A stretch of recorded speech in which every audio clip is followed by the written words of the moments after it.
അങ്ങനെ ഈ മാൻഡലെ പാലസ് കണ്ട് അടുത്തൊരു ഡെസ്റ്റിനേഷൻ നമുക്ക് സമയമില്ല, അതുകൊണ്ടാണ് ഈ ഓട്ടപ്രദക്ഷിണം ഇങ്ങനെ ചെയ്തുകൊണ്ടിരിക്കുന്നത്. കാരണം നമ്മളീ നാളെ ആവട്ടെ എന്ന് പറഞ്ഞാൽ യാത്ര ചെയ്ത് ബുദ്ധിമുട്ടി റെസ്റ്റ് എടുക്കാമെന്നൊക്കെ പറഞ്ഞു കഴിഞ്ഞാൽ നമുക്ക് ഒരുപാട് സ്ഥലങ്ങൾ നമുക്ക് മിസ്സാവും. അപ്പോൾ ഈ ഒരു ഉച്ചയുള്ള സമയത്താണ് ഇപ്പോൾ 3 സ്ഥലം കണ്ടു കഴിഞ്ഞു. അങ്ങനെ നമ്മൾ 4ാമത്തെ സ്ഥലം കാണാൻ വേണ്ടി പോവുകയാണ് മാൻഡലെ പാലസിൽ നിന്ന്. അത് കുത്തഡോ പഗോഡ എന്ന് പറഞ്ഞിട്ടുള്ള ഒരു സ്ഥലമാണ്.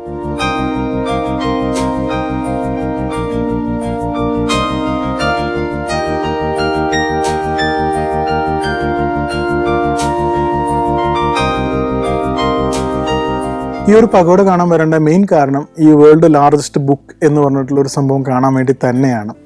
എല്ലാ പഗോഡകൾക്കുള്ളിലും ഒരു മാർബിൾ ശില്പത്തിൽ മ്യാൻമർ ലിപികളിൽ എഴുതി വെച്ചിരിക്കുകയാണ്. ഒരു ഏകദേശം 750 പഗോഡകളോളം ഇരിക്കുന്ന ഒരു ഏരിയയാണ് ഈ മൊത്തം അമ്പലത്തിൻ്റെ ചുറ്റുവട്ടം. അപ്പോൾ നമുക്ക് കാണാൻ തന്നെ ഭയങ്കര ഒരു ഭംഗിയുള്ളൊരു സ്ഥലം. ഏകദേശം ഒരു 1.5 ആൾക്ക് ഹൈറ്റിലാണ് ഈ ഓരോ കുഞ്ഞു കുഞ്ഞ് പഗോഡകളും ഉള്ളത്. അപ്പോൾ അതുകൊണ്ട് നമുക്കത് കണ്ടു കഴിഞ്ഞാൽ ഒരു ബുക്കായിട്ട് തോന്നില്ലെങ്കിലും വേൾഡ് ലാർജസ്റ്റ് ബുക്ക് എന്ന് പറയുന്ന ഒരു സ്ഥലമാണ് ഈ കുത്തഡോ പഗോഡ. അപ്പോൾ നിങ്ങൾ എന്തെങ്കിലും മാൻഡലെ വിസിറ്റ് ചെയ്യാനൊരു ചാൻസ് കിട്ടിക്കഴിഞ്ഞ് ഈ പ്രശ്നങ്ങളൊക്കെ കിട്ടിക്കഴിഞ്ഞ് കഴിഞ്ഞാൽ ഒരിക്കലും മറക്കാതെ പോയി കാണേണ്ട ഒരു സ്ഥലമാണ് ഈ പഗോഡ. അങ്ങനെ ഈ കുത്തഡോ പഗോഡ കണ്ടു കഴിഞ്ഞതിന് ശേഷം ഞാൻ മാൻഡലെ നൈറ്റ് ലൈഫ് ആസ്വദിക്കാൻ വേണ്ടി ഇറങ്ങി. ഒരു ബിസി സിറ്റിയാണ് മാൻഡലെ. ഞാൻ ആ ബൈക്ക് എടുത്ത് ഞാൻ കംപ്ലീറ്റ് മാൻഡലെ ടൗണ് വെച്ചാൽ വലിയൊരു ടൗൺ ആണെങ്കിലും നമുക്ക് കണ്ടുപിടിക്കാൻ എളുപ്പമുള്ളൊരു സ്ഥലമാണ്. അങ്ങനെ കംപ്ലീറ്റ് ഒരു 3-4 കിലോമീറ്ററോളം ചുറ്റളവിൽ ഞാനിങ്ങനെ ബൈക്കായിട്ടേക്ക് ഇറങ്ങി നൈറ്റ് ലൈഫ് മാക്സിമം എൻജോയ് ചെയ്തിട്ടാണ് ഞാൻ തിരിച്ച് ഹോട്ടലിലേക്ക് വരുന്നത്. അങ്ങനെ നെക്സ്റ്റ് ഡേ നമ്മൾ തലേദിവസം പ്ലാൻ ചെയ്തതുപോലെ തന്നെ നേരത്തെ ഇറങ്ങി.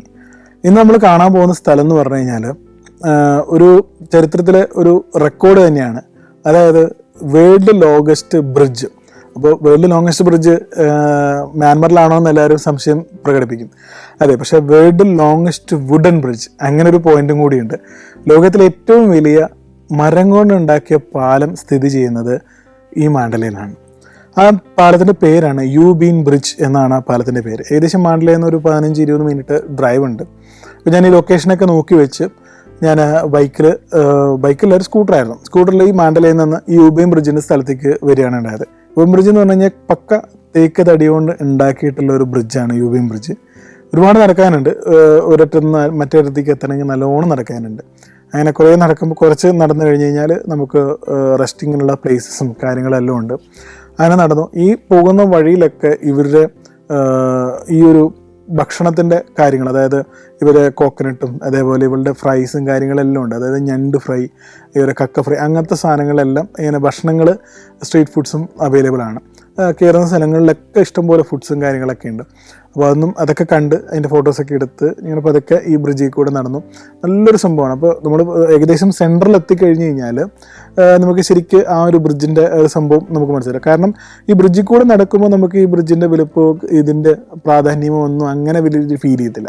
പക്ഷേ ആ ബ്രിഡ്ജിൽ നിന്ന് ഇറങ്ങി നമ്മൾ കുറച്ച് ദൂരം നടന്ന് ആ ബ്രിഡ്ജിൽ നോക്കിക്കഴിഞ്ഞ് കഴിഞ്ഞാൽ നമുക്ക് ആ ഒരു സംഭവം മനസ്സിലാവും. കാരണം അത്രയും ലെങ്ത്തിൽ മരം ഇങ്ങനെ കുത്തി ഉണ്ടാക്കിയിട്ടുള്ള ഒരു ബ്രിഡ്ജാണ് ഈ യുബീൻ ബ്രിഡ്ജ്. അത് ഞാൻ അവിടെ എത്തിയപ്പോഴാണ് എനിക്കും മനസ്സിലായത് അത് വേൾഡ് ലോങ്ങസ്റ്റ് വുഡൻ ബ്രിഡ്ജാണ് എന്നുള്ളത്. ഞാൻ അവിടെ എത്തിയപ്പോഴാണ് എനിക്കും മനസ്സിലായത്. അപ്പോൾ ആ ഒരു ക്യൂരിയോസിറ്റിയുടെ പുറത്ത് ഒരിക്കലും അത് മിസ് ചെയ്യരുത് എന്ന് പറഞ്ഞുകൊണ്ടാണ് ഞാൻ ആ ഒരു സ്ഥലം എൻ്റെ ബക്കറ്റ് ലിസ്റ്റിലിട്ടിട്ട് കൊണ്ടുപോയി കണ്ടത്. പക്ഷേ കണ്ടത് ഒരിക്കലും നഷ്ടമോ കാര്യങ്ങളോ ഇല്ല. അപ്പോൾ നമ്മൾ ഈ സെൻറ്ററിൽ എത്തിക്കഴിഞ്ഞ് കഴിഞ്ഞാൽ ഇവരുടെ ഒരു ഫിഷിംഗ് ട്രിക്സ് ഉണ്ട്. അതായത് ഇവർ ഫിഷ് ചെയ്യുന്നത് സാധാരണ നമ്മുടെ ആലപ്പുഴയിലൊക്കെ ഫിഷ് ചെയ്യുന്ന ഒരു സ്റ്റൈലിൽ അതേപോലെ ഒന്നല്ല. അവർക്ക് ഒരു തൊപ്പിയുണ്ട്, ആ ഒരു മ്യാൻമർ ടൈപ്പ് തൊപ്പിയിട്ട്, വിയറ്റ്നാമിലെല്ലാം കിട്ടുന്ന ആ ടൈപ്പ് തൊപ്പിയുണ്ട്. ആ തൊപ്പി ഇട്ടിട്ട് ഇവർ ഒരു വെള്ളത്തിലൊരു കാല് കുത്തിയിട്ട് കാലിലൊരു ചെറിയൊരു പീസ് ഉണ്ടാവും. ആ പീസിൽ അവർ നിന്നിട്ടാണ് അവർ ഫിഷിങ്. അത് വെള്ളത്തിൻ്റെ ഉള്ളിലാണ് അവർ ഫിഷ്. നമുക്ക് കണ്ടു കഴിഞ്ഞാൽ നമുക്ക് ഭയങ്കരമായിട്ടൊരു എക്സൈറ്റ്മെൻറ്റ് തോന്നുന്ന ഈ കാലുകൾ കുത്തി ആ കാലുമ്പോൾ നിന്നിട്ടുള്ള ഫിഷിങ്ങാണ്. പിന്നെ ഒരു തോണികളായാലും ഒരു പ്രത്യേക ഷേപ്പിലുള്ള തോണി, ആ തോണിയുടെ തുമ്പത്ത് ഒരാളിരുന്ന് നമ്മളൊരു ഫോട്ടോ ഒക്കെ എടുക്കുമ്പോൾ ഭയങ്കര രസമാണ് കാണാൻ വേണ്ടിയിട്ട്. തുമ്പത്തിരുന്ന് മീൻ പിടിക്കണം. അപ്പോൾ ഈ 2 ടൈപ്പ് ഓഫ് മീൻ പിടിക്കലും നമുക്ക് അവിടെ ഇരുന്നിട്ട് കംപ്ലീറ്റ് കാണാം. വെച്ചാൽ ഏകദേശം നടുവിലെത്തുമ്പോഴാണ് വെള്ളത്തിൻ്റെ ഇത് കൂടുന്നത്. സ്റ്റാർട്ടിങ്ങിലൊന്നും വെള്ളമില്ല, ജസ്റ്റ് നമ്മുടെ ഭാരതപ്പുഴ പോലെ തന്നെ നോർമലായിട്ട് കിടക്കുകയാണ്. നടുവിലെത്തുമ്പോഴാണ് കുറച്ച് വെള്ളമുള്ളത്. അപ്പോൾ ആ ഏരിയയിലൊക്കെ ഇവർ ഈ ഫിഷിങ്ങും കാര്യങ്ങളൊക്കെ ആയിട്ട് ഈ മ്യാൻമറിലെ തൊപ്പിയും കാര്യങ്ങളൊക്കെ ഇട്ട് അവരുടെ ഡ്രസ്സിങ്ങിലും കാര്യങ്ങളിലായിട്ട് അവർ എൻജോയ് ചെയ്യാണ്. ഈ കാഴ്ചകളൊക്കെ നമുക്ക് ആ യുബീൻ ബ്രിഡ്ജിൻ്റെ മുകളിൽ നിന്നിട്ട് നമുക്ക് കാണാൻ പറ്റും. അങ്ങനെ ഈ കാഴ്ചകളൊക്കെ നമ്മൾ ആസ്വദിച്ച് തിരിച്ച് നമ്മൾ ആ യുബീൻ ബ്രിഡ്ജ് അക്കരെ പോയിട്ട് നമ്മൾ തിരിച്ച് ഇക്കരെ വന്നു. ഏക്കർ വന്ന് നമ്മുടെ വണ്ടിയും കാര്യങ്ങളൊക്കെ സേഫായിട്ട് അവിടെ തന്നെ ഉണ്ടായിരുന്നു. പക്ഷേ എവിടെ പാർക്ക് ചെയ്ത് പോകുമ്പോൾ എനിക്കൊരു ടെൻഷനുണ്ട്. കാരണം ഇത് എൻ്റെ അടുത്ത ബൈക്കാണ്, ഇവിടുത്തെ ഭാഷ അറിയില്ല, ഒന്നും അറിയില്ല. ആ ഒരു ടെൻഷനുണ്ട് എപ്പോഴും. നമ്മൾ ആ ഒരു ബൈക്ക് മാത്രം നമ്മൾ ഒറ്റയ്ക്കല്ലേ ഉള്ളൂ. പക്ഷേ ഒരു കുഴപ്പം ഉണ്ടായിരുന്നില്ല, ആരും ഒന്നും ചെയ്തിട്ടുണ്ടായിരുന്നില്ല, ബൈക്ക് അവിടെ തന്നെ ഉണ്ടായിരുന്നു. അങ്ങനെ ആ ബൈക്ക് എടുത്തിട്ട് ഞാൻ അടുത്ത മാണ്ടലയിൽ ഞാൻ നോക്കി വെച്ചിരുന്ന ഡെസ്റ്റിനേഷനിലേക്ക് ഞാൻ പോവുകയാണ്. അടുത്ത ഡെസ്റ്റിനേഷൻ മെയിൻ മാൻഡലെ സിറ്റിയുടെ ഉള്ളിലെ കുറച്ച് കാര്യങ്ങൾ കാണാം. തിരിച്ച് 5 മണിക്കാണ് നമ്മുടെ ട്രെയിൻ. അപ്പോൾ അതിന് മുമ്പ് നമ്മൾ റെയിൽവേ സ്റ്റേഷനിലെത്തുക എന്നുള്ളതാണ് നമ്മുടെ പ്ലാൻ. അങ്ങനെ തിരിച്ച് വന്നപ്പോഴേക്കും ഏകദേശം ഉച്ചയായി. ഉച്ചയ്ക്ക് ഞാൻ ഭക്ഷണം കഴിക്കാൻ വേണ്ടി ഒരു ഹോട്ടലിൽ കയറി മ്യാൻമാർ രീതിയിലുള്ള ഭക്ഷണമൊക്കെ കഴിച്ചു. റൈസാണ് ഞാൻ കൂടുതലും ചൂസ് ചെയ്യുക, റൈസും ചിക്കനും. അങ്ങനെ റൈസും ചിക്കനൊക്കെ ആയിട്ട് അധികം സ്പൈസി ഒന്നും ഇല്ലാത്ത ചിക്കനായിട്ട് അങ്ങനെ കഴിച്ച് ഞാൻ അടുത്ത സ്ഥലത്തേക്ക് പോയത് ഒരു ഗോൾഡൻ ലീഫ് മേക്കിംഗ് ഒരു ഫാക്ടറിയിലേക്കാണ് ഞാൻ പോയത്. അത് അത്ര പ്രസിദ്ധമാണോ എന്ന് ചോദിച്ചു കഴിഞ്ഞാൽ അത്ര പ്രസിദ്ധമൊന്നുമല്ല. പക്ഷേ എങ്കിലും അതൊരു ഹാൻഡിക്രാഫ്റ്റ്, അതായത് കൈകൊണ്ട് പണിയുന്ന ഒരു സ്വർണ്ണത്തിൻ്റെ ഒരു ഫാക്ടറിയാണ്. അതായത് ലീഫ് കൊണ്ട് പണിയുന്ന ഒരു സ്വർണ്ണത്തിൻ്റെ ഫാക്ടറിയാണത്. കൈകൊണ്ട് സ്വർണം അടിച്ചടിച്ചടിച്ച് ഉണ്ടാക്കിയെടുക്കുന്ന ഒരു രീതിയാണ് അവിടെ ഉള്ളത്. സ്വർണ്ണത്തിൻ്റെ ഷീറ്റുകളാണ്, വെറും പേപ്പർ ഷീറ്റ് പോലത്തെ ഒരു ഷീറ്റാണ്. അത് വെച്ചിട്ട് അവർ ആ ഷീറ്റ് വെച്ചിട്ട് പല ആഭരണങ്ങളും അതേപോലെ പല മോഡൽസും പെൻഡൻസും കാര്യങ്ങളൊക്കെ അവിടെ ഉണ്ടാക്കിയെടുക്കും. അപ്പോൾ അതൊരു പ്രത്യേകതരം ഒരു കാഴ്ചയാണ്. കാരണം അങ്ങനെ നമ്മളിവിടെ കണ്ടിരിക്കുന്നത് കമ്പ്യൂട്ടറൈസ്ഡും അല്ലെങ്കിൽ ഒരു മെഷീനൈസ്ഡുമാണ് നമ്മൾ കണ്ടിരിക്കുന്നത്.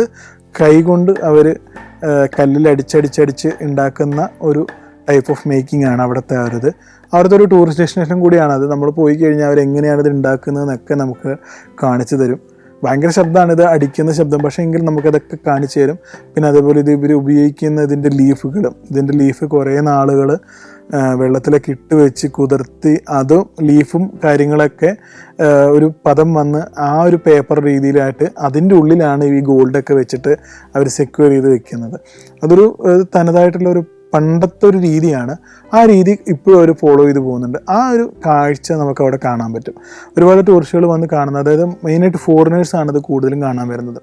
എന്ന് വെച്ചാൽ അവർക്കാണ് ഇതിനെക്കാട്ടൊക്കെ ഉള്ള ഒരു ക്യൂരിയോസിറ്റി കൂടുതൽ. ഇതെങ്ങനെയാണ് മാനുവലി ഇത് ഉണ്ടാക്കുന്നത് എന്നുള്ളത് അവർക്കാണുള്ളത്. അങ്ങനെ അവർ അത് കാണാൻ വരുന്ന ഒരു ഫാക്ടറിയിലും കൂടി നമ്മൾ പോയി വിസിറ്റ് ചെയ്ത് ഏകദേശം 1-2 മണിക്കൂറുകളെടുത്ത് ഇത് കംപ്ലീറ്റ് ഈ ഒരു ഓരോ പ്രോസസ്സിംഗ് ആണ്. ആദ്യം ഈ ഗോൾഡ് വരുന്നതും ആദ്യം ലീഫ് ഉണ്ടാക്കുന്നതും അത് കഴിഞ്ഞിട്ട് ഇതിൻ്റെ അടുത്ത സ്റ്റേജ് എന്നൊക്കെ പറഞ്ഞ് ഓരോ സെക്ഷനിലേക്ക് നമ്മൾ കൊണ്ടുപോയി ഇത് കംപ്ലീറ്റ് കാണിക്കും. പിന്നെ അവിടെ ഒരുപാട് സാധനങ്ങൾ, ഈ ഗോൾഡൻ ലീഫിൻ്റെ സാധനങ്ങൾ നമുക്ക് വാങ്ങിക്കാൻ കിട്ടും.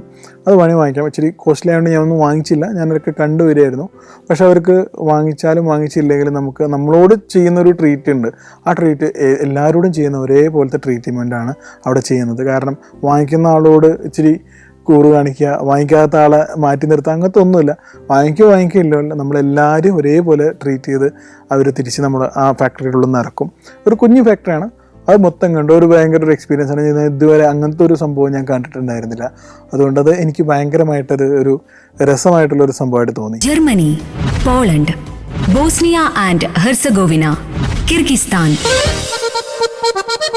സഞ്ചാരം വോള്യം നമ്പർ 19 ഫുൾ HD-യിലുള്ള ഈ അപൂർവ ദൃശ്യയാത്രാ വിവരണ ശേഖരം സ്വന്തമാക്കാൻ സഞ്ചാരം എന്ന് SMS ചെയ്യൂ. ഫോൺ 9995444222. അങ്ങനെ ഈ ഗോൾഡിൻ്റെ ഫാക്ടറിയൊക്കെ കണ്ടപ്പോൾ നമ്മുടെ സമയമൊക്കെ ഏകദേശം തീരാൻ പോയാണ് അന്നത്തെ മാൻഡലയിലെ. അപ്പോൾ നമ്മുടെ ട്രെയിൻ എന്ന് പറയുന്നത് 5 മണിക്കാണ്. അതായത് നമ്മൾ വന്നിറങ്ങിയ യാങ്കൂണിലേക്കുള്ള ട്രെയിനാണ്. അപ്പോൾ 5 മണിക്ക് ട്രെയിൻ ഏകദേശം 1 മണിക്കൂർ മുമ്പെങ്കിലും എത്തണ്ടേ. നമുക്കറിയാത്ത നാടാണ്, ഭാഷ അറിയത്തില്ല. അപ്പോൾ അങ്ങനെ ട്രെയിൻ ടിക്കറ്റ് നമ്മുടെ കയ്യിലുണ്ട്. അതുമാത്രമാണ് നമ്മുടെ ഒരു അങ്ങനെ ഞാൻ പെട്ടെന്ന് തന്നെ ഹോട്ടലിൽ പോയി ചെക്കൗട്ടൊക്കെ ചെയ്ത് എൻ്റെ ലഗേജൊക്കെ എടുത്ത്. ഹോട്ടലുകാർ നല്ല കോപ്പറേറ്റീവ് ആയിരുന്നു. അവർ അവിടുത്തെ ഒരു സ്റ്റാഫിൻ്റെ ബൈക്കിൽ എന്നെ സ്റ്റേഷനിലേക്ക് ഡ്രോപ്പ് ചെയ്യാമെന്ന് പറഞ്ഞു. അങ്ങനെ ആ സ്റ്റാഫ് എന്നെ ഹോട്ടലിൽ നിന്ന് റെയിൽവേ സ്റ്റേഷനിലേക്ക് അവരുടെ ബൈക്കിൽ എന്നെ ഡ്രോപ്പ് ചെയ്തു. ഞാൻ അവരോട് ടാറ്റയൊക്കെ പറഞ്ഞ് ട്രെയിനിൻ്റെ അടുത്തേക്ക് വന്നു. അപ്പോൾ ഞാൻ സ്റ്റേഷനിലെത്തിയപ്പോൾ തന്നെ നമ്മുടെ ട്രെയിനൊക്കെ അവിടെ വന്ന് റെഡി ആയിട്ട് കിടക്കുന്നുണ്ട്. അപ്പോൾ ഈ പ്ലാറ്റ്ഫോം കണ്ടുപിടിക്കാൻ ഭയങ്കര ബുദ്ധിമുട്ടാണ്. കാരണം നമ്മുടെ ഇംഗ്ലീഷോ കാര്യങ്ങളോ ലാംഗ്വേജ് ഒന്നുമല്ല, എല്ലാം ഇവരുടെ ലാംഗ്വേജിലാണ് എഴുതി വെച്ചിരിക്കുന്നത്. അപ്പോൾ നമ്മൾ ഇവരുടെ ലാംഗ്വേജ് അവരുടെ അടുത്ത് ചോദിച്ച് മാറി ചോദിച്ച് ഏകദേശം നമ്മൾ പ്ലാറ്റ്ഫോം കണ്ടുപിടിച്ച് നമ്മൾ പ്ലാറ്റ്ഫോമിൽ ഇറങ്ങി. പ്ലാറ്റ്ഫോമിൽ നല്ല രസത്തിലൊരു ട്രെയിനാണ്. അതായത് നമ്മുടെ എന്താ പറയുക, പണ്ട് ഒരു മീറ്റർ ഗേജ് ട്രെയിൻ നാളോട് ഓടിയിട്ടുണ്ടായിരുന്നു. ഏകദേശം നമ്മുടെ കൊല്ലത്ത് നിന്ന് ചെങ്കോട്ടയിലേക്കും അതുപോലെ ഷൊർണൂർ നിന്ന് പഴനി റൂട്ടിലേക്കൊക്കെ പണ്ട് ഒരു മീറ്റർ ഗേജ് ട്രെയിൻ ഓടിയിട്ടുണ്ടായിരുന്നു. ഏകദേശം ആ ഒരു സൈസേ ഉള്ളൂ ട്രെയിനിന്. അപ്പോൾ വീതി അധികം ഇല്ല, ചെറിയ വീതിയുള്ള നല്ല ഒരു പച്ച കളറും ഒരു ആഷ് കളറൊക്കെ ഉള്ളൊരു ട്രെയിനായിരുന്നു. അപ്പോൾ അങ്ങനെ ആ ട്രെയിൻ കണ്ടു. ആ ട്രെയിൻ തന്നെയാണോ എന്ന് നമുക്ക് ഈ ഭാഷ മനസ്സിലാവാത്തതുകൊണ്ട് 2-3 ആൾക്കാരോട് ചോദിച്ച് മേക്ക് ഷുവർ ആക്കി യാങ്കൂണിലേക്ക് പോകുന്ന ട്രെയിൻ അല്ലേ എന്നുള്ളത്. എന്ന് വെച്ചാൽ നമ്മൾ കയറിയിട്ട് ഇനി പിന്നെ തെറ്റുണ്ടല്ലോ എന്ന് വിചാരിച്ചുകൊണ്ട് TTRും കാര്യങ്ങളും ആരുമില്ല, അങ്ങനെ ഓപ്പൺ ആയിട്ട് കിടക്കാണ് ട്രെയിൻ. അതിന് 2-3 ആൾക്കാരോട് ചോദിച്ച് നമ്മുടെ സീറ്റ് കറക്റ്റ് വന്നു. സീറ്റൊക്കെ നമ്മൾ മനസ്സിലാക്കി അതൊക്കെ വെച്ച് സമയമുള്ളതുകൊണ്ട് നമ്മൾ എന്ത് ചെയ്തു, പതുക്കെ ആ ട്രെയിനിൻ്റെ ഫ്രണ്ടിലേക്ക് പോയി എഞ്ചിൻ്റെ അവിടെ നിന്നൊക്കെ ഒരു ഫോട്ടോ ഒക്കെ എടുത്തു. ആ ട്രെയിനിൻ്റെ ഫോട്ടോസും കാര്യങ്ങളൊക്കെ എടുത്ത് നമ്മൾ നമ്മുടെ സീറ്റിൽ വന്നിരുന്നു. അത്യാവശ്യം ഫുള്ളാണ് ട്രെയിൻ. എൻ്റെ കമ്പാർട്ട്മെൻറ്റ് ഫുള്ളാണ്.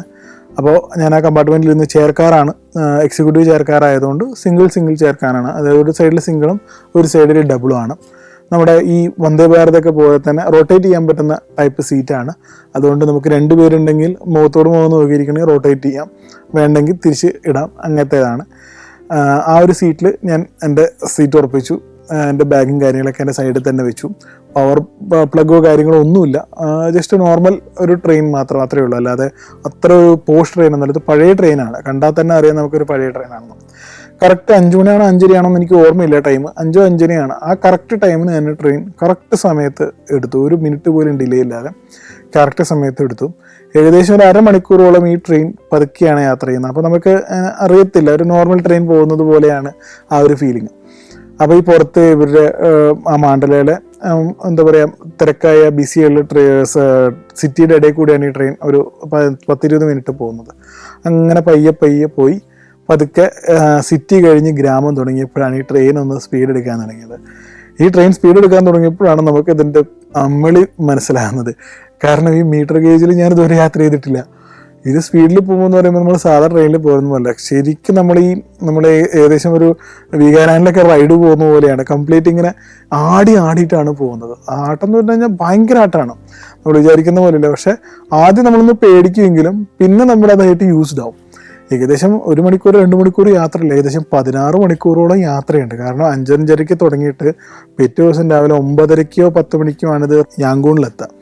അപ്പോൾ അത്രയും നേരം നമ്മൾ ഇതിൻ്റെ ഉള്ളിൽ ഇരിക്കുക എന്ന് പറഞ്ഞു കഴിഞ്ഞാൽ ഭയങ്കര സംഭവമാണ്. അപ്പോൾ ഓരോ സ്റ്റോപ്പ് കഴിഞ്ഞിട്ട് അടുത്ത സ്റ്റോപ്പിലേക്ക് പോകുമ്പോഴും ഈ സ്പീഡ് അവരെടുക്കും.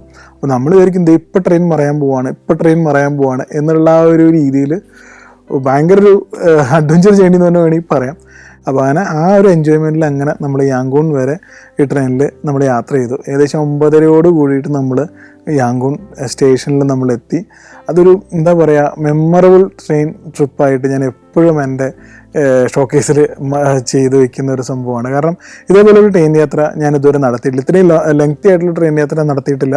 പക്ഷെ ഇതേപോലെ എക്സ്പീരിയൻസ് ഉള്ള ഒരു ട്രെയിൻ യാത്രയും ഞാൻ നടത്തിയിട്ടില്ല. അതുകൊണ്ട് ആ ഒരു ട്രെയിൻ യാത്ര ഒരിക്കലും ഞാൻ മറക്കില്ല. എന്തെങ്കിലും നിങ്ങൾക്ക് കിട്ടുവാണ്, നിങ്ങൾക്ക് മ്യാൻമാറിൽ പോകാനൊരു അവസരം കിട്ടുവാണെങ്കിൽ നിങ്ങൾ എന്തായാലും ഈ ഒരു ട്രെയിൻ ചെയ്യണം. അതായത് അധിക ദൂരം പോയില്ലെങ്കിലും ഒരു കുറച്ച് ദൂരമെങ്കിലും നിങ്ങൾ പോയിട്ട് അവർ എക്സ്പീരിയൻസ് ചെയ്യണം. അത്രയും മനോഹരമാണ് ആ ട്രെയിൻ ജേണി. ഈ സൗത്ത് ഈസ്റ്റ് ഏഷ്യയിൽ നമുക്ക് ഏറ്റവും ചീപ്പായിട്ട് താമസിക്കാൻ പറ്റുന്ന ഒരു ഓപ്ഷനാണ് ഈ ഹോസ്റ്റൽ ഫെസിലിറ്റി.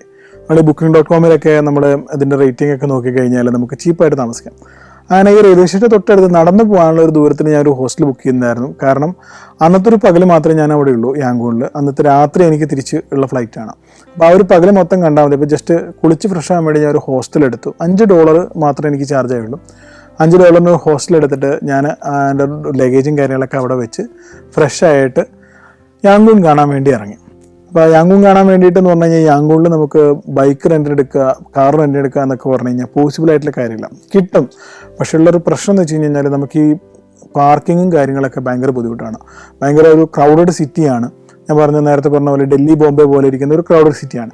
അപ്പോൾ എനിക്ക് എൻ്റെ കാര്യങ്ങൾ നടക്കത്തുമില്ല. കാരണം അതുകൊണ്ട് ഞാൻ ഒരു ടാക്സി അവിടെ നിന്ന് ബുക്ക് ചെയ്തിട്ട് ഒരു ദിവസം കംപ്ലീറ്റ് കാണാൻ വേണ്ടി ഒരു ടാക്സി ബുക്ക് ചെയ്തു. ടാക്സി ബുക്ക് ചെയ്തതിലും കോമഡി ഉണ്ട്. ഈ വന്ന ടാക്സിക്കാരന് ഇംഗ്ലീഷ് അറിയത്തില്ല, വേറൊരു ലാംഗ്വേജ് അറിയത്തില്ല, അവൻ്റെ ലാംഗ്വേജ് മാത്രമേ അറിയത്തുള്ളൂ. അതുകൊണ്ട് ഞാൻ ഈ ഗൂഗിൾ ട്രാൻസ്ലേറ്റും അതേപോലെ എന്താ പറയുക നമ്മുടെ പിക്ചറൊക്കെ കാണിച്ചിട്ടാണ് ഞങ്ങൾ തമ്മിലുള്ള കമ്മ്യൂണിക്കേഷൻ ഉണ്ടായിരുന്നത്. അങ്ങനെ അവൻ രാവിലെ തന്നെ എന്നെ ഹോസ്റ്റലിൽ നിന്ന് പിക്കപ്പ് ചെയ്ത് നേരെ ഞങ്ങൾ പോയത് ശതകോൺ പഗോഡ കാണാൻ വേണ്ടിയിട്ടുള്ള പോക്കാണ്. ശരിക്കും യാങ്കൂണിൽ വന്നു കഴിഞ്ഞാൽ ആരും മിസ് ചെയ്യാതെ കാണുന്ന ഒരു സ്ഥലമാണ് ഈ ശതകോൺ പഗോഡ. അതിമനോഹരമായിട്ടുള്ള ഒരു എന്താ പറയുക ഒരു പഗോഡ സമുച്ചയമാണ് ഈ ഒരു സ്ഥലം. വലിയൊരു പഗോഡയാണ്. കാരണം അത്രയും രത്നങ്ങളും ഡയമണ്ടുകളും അതേപോലെ സ്വർണവും എല്ലാം ഉള്ള ഒരു മ്യാൻമാറിൻ്റെ ഒരു വലിയൊരു എന്താ പറയുക, നമ്മുടെ തിരുവനന്തപുരത്ത് അനന്തപുരിയുള്ള പോലത്തെ ഒരു സ്ഥലമാണ് ഈ ശതവാൺ ഏരിയ. അപ്പോൾ അവിടെ നമുക്ക് ഒരുപാട് നേരം കാണാനുള്ളൊരു സംഭവമുണ്ട്. വെച്ചാൽ വലിയൊരു ഹ്യൂജ് ഏരിയ ആണ്. അപ്പം അങ്ങനെ അവിടെ തന്നെ 2-3 മണിക്കൂറുകളോളം നമ്മൾ സ്പെൻഡ് ചെയ്തു. ഈ പഗോഡ കംപ്ലീറ്റ് നമ്മൾ സർക്കിൾ ചെയ്തു. പല അവിടെ നമ്മുടെ പോലത്തെ ആരാധന വേറൊരു രീതിയിലാണ്. ഓരോ പഗോഡയുടെ ഓരോ കോണിൽ വന്നാലും ഓരോ നാളിൽ, അതായത് ഓരോ മാസം ജനിച്ച ആൾക്കാർ, മാസമാണോ നാളാണോ എന്നറിയില്ല, ഓരോ ആൾക്കാർക്ക് ഓരോ സ്ഥലങ്ങളുണ്ട്. ആ സ്ഥലങ്ങളിൽ പോയിട്ടാണ് അവർ പ്രാർത്ഥിക്കുക. അപ്പം അങ്ങനെ ഞാൻ എൻ്റെ ജനിച്ച മാസം വെച്ച് ഞാൻ സ്ഥലം കണ്ടുപിടിച്ച് ഞാൻ അവിടെ പോയി പ്രാർത്ഥിച്ചു. ഒരു ക്യൂരിയോസിറ്റിക്ക് വേണ്ടി മാത്രം അവിടെ പോയി പ്രാർത്ഥിക്കുകയും കാര്യങ്ങളൊക്കെ ചെയ്ത് അവിടെ കുറേ നേരം സ്പെൻഡ് ചെയ്ത് ഒരുപാട് കാണാനുണ്ട് അവിടെ. ഒരു ചെറിയൊരു ഏരിയ അല്ല, നല്ലൊരു വലിയൊരു ഏരിയ ആണ് പഗോഡയുടെ ഏരിയ. നല്ല തിരക്കുള്ളൊരു ഏരിയ ആണ്. കാരണം വെച്ചൊരു മെയിൻ ടൂറിസ്റ്റ് അട്രാക്ഷനാണ് ആ ഒരു സ്ഥലം. അവിടെ ഒരുപാട് നേരം സ്പെൻഡ് ചെയ്തിട്ടാണ് നമ്മൾ അവിടെ നിന്ന് ഇറങ്ങിയത് തന്നെ. ഏകദേശം ഉച്ചയോളം ഞാൻ അവിടെ സ്പെൻഡ് ചെയ്തിട്ട് ഞാൻ അവിടെ നിന്ന് തൊട്ടടുത്തുള്ളൊരു സ്ഥലമുണ്ട്, ഒരു സ്ലീപ്പിംഗ് ബുദ്ധ പോലെയുള്ളൊരു സ്ഥലം. ആ സ്ലീപ്പിംഗ് ബുദ്ധ എന്ന് പറഞ്ഞിട്ടുള്ള ആ ഒരു ടെമ്പിളിൽ കൂടി ഞാൻ പോയി. അവിടെയും കുറച്ച് നേരം ചിലവഴിച്ചു. അവിടെയും നമുക്ക് കാണാൻ ഒരുപാടുണ്ട്. വലിയ ഡ്രമ്മുകളും, ഈ ബുദ്ധ എന്ന് പറഞ്ഞു കഴിഞ്ഞാൽ ഏകദേശം നല്ലൊരു അടി ഹൈറ്റുള്ള ഒരു സംഭവമാണ്. ഏകദേശം ഒരു ഫുൾ റൂഫ് ഇരിക്കുന്ന ബിൽഡിങ്ങിന് ഫുള്ളായിട്ട് കിടക്കുന്ന ഒരു ബുദ്ധൻ്റെ പ്രതിമയാണ്. അപ്പോൾ അവിടെ പോയി നമ്മൾ പ്രാർത്ഥിച്ചു. പക്ഷേ അവിടെ ഓരോ സ്റ്റെപ്പായിട്ടാണ് ഓരോ ബുദ്ധൻ്റെ ഓരോ ഏരിയയിൽ വന്ന് പ്രാർത്ഥിക്കാൻ വേണ്ടിയിട്ട് സ്റ്റെപ്പ് വെച്ചിട്ടുണ്ടാവും. ആ സ്റ്റെപ്പ് കയറി നമ്മൾ കാൽപാദത്തിൻ്റെ അവിടെ പ്രാർത്ഥിക്കാം, ചെവിയിൽ പ്രാർത്ഥിക്കാം, അങ്ങനെയൊക്കെ ഓരോ സ്ഥലങ്ങളുണ്ട്. അപ്പോൾ അതൊക്കെ കണ്ട് അവിടത്തെയും കുറച്ച് നേരം സ്പെൻഡ് ചെയ്തിട്ടാണ് നമ്മൾ അവിടെ നിന്ന് ഇറങ്ങിയത്. അങ്ങനെ സ്ലീപ്പിംഗ് ബുദ്ധയുടെ ടെമ്പിളും കാര്യങ്ങളൊക്കെ കണ്ട് നമ്മൾ മ്യാൻമാറിൻ്റെ യാങ്കൂണിലെ കുറച്ച് മാർക്കറ്റുകളും കാര്യങ്ങളൊക്കെ നമ്മൾ ഈ വണ്ടികളിലുകൊണ്ട് ഓടിച്ചു. അവിടെ നിന്നും ഇറങ്ങിയില്ല, കാരണം ഒന്നാമത് പാർക്കിംഗ് ഇല്ല. അപ്പം അതുകൊണ്ട് ആ വണ്ടിയിലിരുന്നിട്ട് തന്നെ അവിടുത്തെ പച്ചക്കറി മാർക്കറ്റും അങ്ങനത്തെ സ്ഥലങ്ങളൊക്കെ നമ്മൾ കണ്ടു. ആൾക്കാർ തിങ്ങി നിറഞ്ഞ് താമസിക്കുന്ന ഹൗസിംഗ് കോളനീസുള്ള ഏരിയകളൊക്കെ നമ്മൾ കണ്ട് നമ്മൾ ആ ഒരു പകൽ മൊത്തം കണ്ട. ഈ വണ്ടിയിൽ തന്നെ ഞാൻ നേരെ എയർപോർട്ടിലേക്കാണ് പോകുന്നത്. ഏകദേശം വൈകിട്ടാണ്, രാത്രിയിലാണ് എൻ്റെ ഫ്ലൈറ്റ് തിരിച്ച് ദുബായിലേക്ക്. ഇത് തന്നെയും എമിറേറ്റ്സ് തന്നെയായിരുന്നു എൻ്റെ ഫ്ലൈറ്റ്. അപ്പോൾ അത് ആ ഒരു സമയത്തോടനുബന്ധിച്ച് എൻ്റെ യാത്രകൾ തീർത്തിട്ട് ഞാൻ പോകാനുള്ളൊരു പ്ലാനിലായിരുന്നു. അപ്പോൾ പോണ വഴിയിൽ ഒരു പാർക്ക് ഉണ്ടായിരുന്നു, ഒരു ചെറിയൊരു ബീച്ച് സൈഡ് എന്ന് പറയാൻ പറ്റില്ല, ഒരു റിവർ സൈഡ് പോലത്തെ ഒരു സ്ഥലത്ത് നമ്മൾ നിർത്തി. അപ്പോൾ അവിടെ നിന്ന് നമ്മൾ കുറേ ട്രാൻസ്പോർട്ടേഷൻസ്, അതായത് ഇവരുടെ ചരക്കുകൾ വരുന്നതും ചരക്കുകൾ കയറ്റുന്നതും, ഈ മ്യാൻമാറിലെ ഈ ആൾക്കാർ ഫെറി പോലെ ഉപയോഗിക്കുന്ന സംഭവങ്ങളെല്ലാം ആ ഒരു റിവറിൻ്റെ സൈഡിൽ നമുക്ക് കാണാൻ പറ്റും. അതൊക്കെ കണ്ട് നമ്മൾ പതുക്കെ എയർപോർട്ടിലേക്ക് നീങ്ങുവാനുണ്ടായിരുന്നു. ഞാൻ കണ്ട സ്ഥലങ്ങൾ മാത്രമല്ല, മ്യാൻമാറിൽ ഇനിയും ഒരുപാട് സ്ഥലങ്ങൾ കാണാനുണ്ട്. ഇന്നലെ ലേക്ക്, നൈപ്പാത്തു എന്ന് പറഞ്ഞ പുതിയ ക്യാപിറ്റൽ ഏരിയ, അങ്ങനെ ഒരുപാട് സ്ഥലങ്ങൾ. അതേപോലെ ഞാൻ കേട്ടിട്ടുള്ളൊരു സംഭവമാണ്, അതായത് മറ്റുള്ള സ്ഥലങ്ങളില്ലാത്തൊരു പ്രത്യേകത വെച്ച് കഴിഞ്ഞാൽ നമ്മൾ മരണപ്പെട്ട് കഴിഞ്ഞ് കഴിഞ്ഞാൽ നമ്മളെല്ലാവരും ദഹിപ്പിക്കും.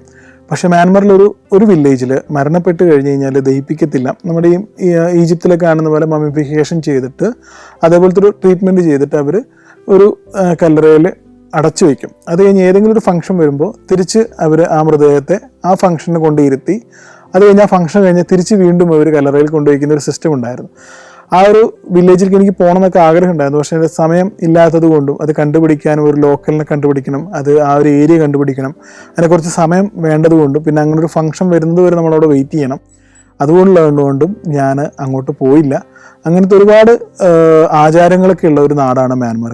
അങ്ങനെ അധികം ആരും കടന്നു ചെല്ലാത്ത ഈ മ്യാൻമാറിനെ പറ്റിയിട്ടും ഒരുപാട് പേരുടെ ആഗ്രഹമുള്ളതും ബക്കറ്റ് ലിസ്റ്റിൽ ഒരുക്കുന്ന ഈ മ്യാൻമാറിൻ്റെ, ഈ കൊച്ചു മ്യാൻമാറിൻ്റെ കഥ എനിക്കിവിടെ ഷെയർ ചെയ്യാൻ പറ്റിയതിൽ വളരെയധികം സന്തോഷം. അപ്പോൾ എല്ലാവർക്കും നന്ദി, നമസ്കാരം.